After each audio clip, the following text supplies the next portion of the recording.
All right, hey, this is Craig with CRAIGTRADER, tuning back in with you. Thank you for tuning in.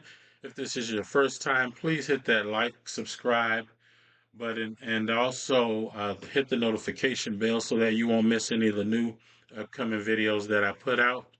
I'm really excited. Before we get started on this particular video, I want you to know that the content in the video is for educational and informational purposes only, as it's documenting my journey, personal journey through dividend investing as well as trading and etc. And it is in no way to be considered financial advice. Please research all material for yourself before investing, and if you wish to seek out a credible, licensed financial advisor, please do so. All right. As we've been going on and tracking the investment journey here, we started out with the video of starting basically with from 0 to 50,000. And then in that case, I did map out how we could go from 0 to 50,000 within 5 years. However, my goal really is for you all that are following me on the journey, I'm trying to really make that get to that 50,000 within 2 years. And so as we go through, and I mentioned different stocks, ETFs, you do your research, of course, but and track it. But you'll be able to see what I'm doing in real time. And as you see now, today the account is at $15,000. It was at $17,000 less than a month ago. Well, up to 21. Wow. Okay, so October 7th. So, as you all know that are in the markets, for October, all of October has been basically on a slide down, down, down, down. So, even with me investing money into this account, as well as paying some bills with it, we went from 21 up to as far as 21,000. And about 3 months ago, we were as low as starting out in this particular one with about $6,000. If you look into my previous 3, 4 videos, you'll find out where we basically started from. Okay, however, we're not gonna, of course, give up. This drop here really allowed us to uh, get into buying some more dividend paying stocks as they were falling. So we were dollar cost averaging down, down. Some I had to sell out of or sell some out of to give me some dry powder or give me some money, basically to invest in some others that I was more interested in or figured could help buffer this market a little bit better. So in by saying that is to say, so over here, when we go down to some of the holdings I have, Ulti, I got out of some of the Ulti and started putting about half of it. So I actually have more holdings in WPay right now. WPay seems a little bit more stable, a little bit safer to me. I'm actually up overall on WPay, as you see, 1.56%. I have 152 shares. Ulti, I'm a little bit up on us as well.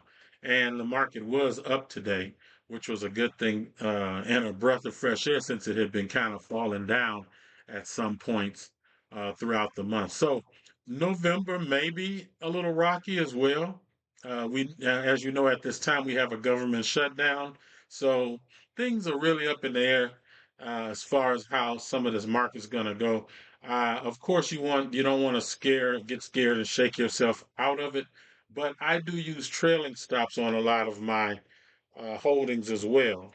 So I do have a video on trailing stops on what to do when a market crashes. You can look through my videos on the channel and find that.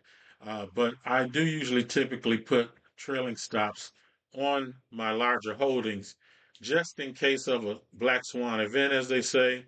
Something happens you don't expect, the market slides, the market crashes, whatever. I never ever want the feeling of riding the market all the way down or a particular stock all the way down. This is really how I ended up with my account down this low again, actually, is because I was holding a lot of Misty and Coney and Misty when it was like 40 something dollars. And I was collecting dividends, of course, but I also broke my own rule. I usually will set like a stop loss of at least 20% on the downside and just recalculate, refigure, regroup what I want to do. And I just rode that sucker all the way down just about, which was kind of unfortunate, kind of insane if you ask me. I don't know why, but sometimes we do. All of us can have a little bit of panic mode, and that's what I'm trying to help with these videos so that you can learn from some of my mistakes as well and not do some of those same things. It's best not to ride, in my opinion, market or a stock down, no matter how good the stock is. Once it hits a certain point, like I said, usually 20-25% down on the downside, sometimes even less. I had mindset where I was uh, basically selling out at 10% for half of the holdings. So the other day when the market dropped, which I think yesterday or day before, it dropped quite a bit. And where was that? Probably right in here. November 3rd. That probably was about where it really fell from early morning down. And it triggered, once the market opened, it triggered some sales of my holdings. And that was fine because I was able to take that and put it into some other things that I wanted to do. So my main holdings right now in the dividend, high yield dividend field is OLT, WPay, LFGY, Hui, Hui, who is a Round Hill, in a Round Hill investment. Hui is the yield max version of for Robinhood, particular stock that is doing the trades off of. And I did today open up a larger position in winter since Misty was kept falling. And we'll take a look at Misty. Look at what Misty has done over the last 3 months. Come on, this is crazy. Down 44%. Misty just continues to fall because of MicroStrategy and because of the underlying trades, of course, that they're doing in Misty. This thing just continued to plummet, and I got tired of that as of today. So, Winter or WNTR is the ETF that counters or shorts MicroStrategy. So if I had done this earlier, as you can see, that 3 months would have helped offset a lot of that downside. And winter or WNTR is up almost 7%, about 7% for the past 3 months, rather than being down like I'm sorry, like Misty was. So over the past month, we see that it's up 21%. And Misty was actually, what did Misty do over the last month? Let's take a quick look at that. Misty over the last month was down 31%. So you see that's a huge difference in the way the portfolio could have gone. So I'm going to do some things to offset this, and I've started even doing selling some puts and things of that nature and doing some long calls. I did make some money off of a Wayfair call today that I sold out of, and I'm waiting to see how these pan out here. Since Pinterest dropped, I got into some calls on Pinterest and Uber, and I have a covered call on Plug. I hold some small amount of Plug stock. So, and then like I said, so my major holders are those, as well as the Tesla and Nvidia, and I have gold, the GDXY, which is the Yield Max ETF for gold miners, and I have 153 shares of that. It's about a $2,300 stake in that, and hopefully that will, whatever may happen with the market, will kind of offset some downside as well as paying a really great high dividend in the process. So this hasn't been bad. In 3 months, it's been kind of level. So it's not like the market itself, the overall market. If we look at SPY or the S&P 500, what it's done over the last 3 months is actually up for the last 3 months, but over the last month, it's only up 1.14%. And so not bad. It's still in the positive, but could have been a lot better had it been not been for these pullbacks and the potential for some more pullbacks in the future. May be a little bit on the greater side as we're coming close to the end of the year, and people want to do their tax loss harvesting, sell their shares, whatever shares they have at a loss, and to take advantage of that tax deduction. And then they will turn around and buy back into those shares if they're good shares they want them that they want to have in the portfolio. They'll buy back in next year after January. And so that's just part of tax planning, things of that nature. I do want to uh, inform you about this new dividend tracker that I'm using. This is a great dividend tracker with Snowball Analytics, and I will have the link in the description, and I will try to put it in the comment section as well. But I love this dividend tracker better than the other one I was using before. This is Snowball Analytics. It is really, really great and has a lot of information to it in my Robinhood account here. It shows the in the dashboard you've got all of this, which shows the total profit or loss, passive income.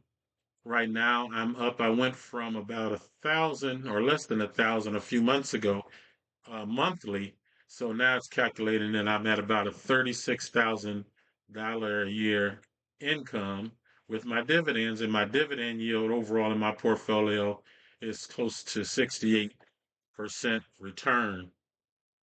Awesome. So that's what I want to try to stay in that range. This just basically shows the portfolio, what it's made of, funds. On this page, on the analytics page, which I love, you can go here to the common part. It shows the value of the investments or account. It shows, again, the profit margin, but then down here, your holdings, and it shows the holdings, how much in each one, what kind of percentage it is, and if it's in the profit or loss margin. I love this particular tool because it also shows the diversification of your holdings and the percentage that you have in the holding, so that if you're overweight too much, you can say, okay, I'm gonna start putting some money into this particular one or that particular one to kind of bring my holding percentage up in that particular area. You can do that as well. This is the part I really love, though, is here in this section, the dividend section, where it really just breaks down your dividend yield, how much you're collecting. Um, right here is where it says my passive income at this point is 36,000 annually, 3,000 monthly. I've hit that 3,000 monthly. I want to move it on up to 3,500, then 4,000, 4,500, then 5,000 monthly.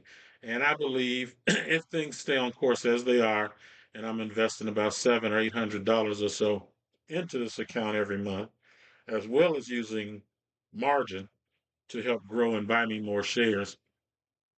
I suspect over the next 6 months, I'll be at 5,000, at least about 5,000 a month on that. So you'll be tracking the journey with me. Like I said, hit that like, subscribe, notification bell. Hey, give me a thumbs up, make a comment about how if these videos are helping you, what you'd like to see more of. I do produce some different types of financial videos, generally just dealing with personal finance and stock investment, ETF investment, etc.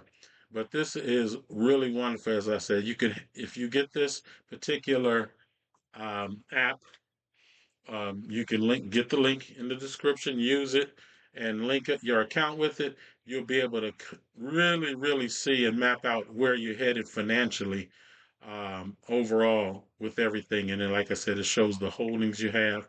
It updates, I believe, every 24 hours.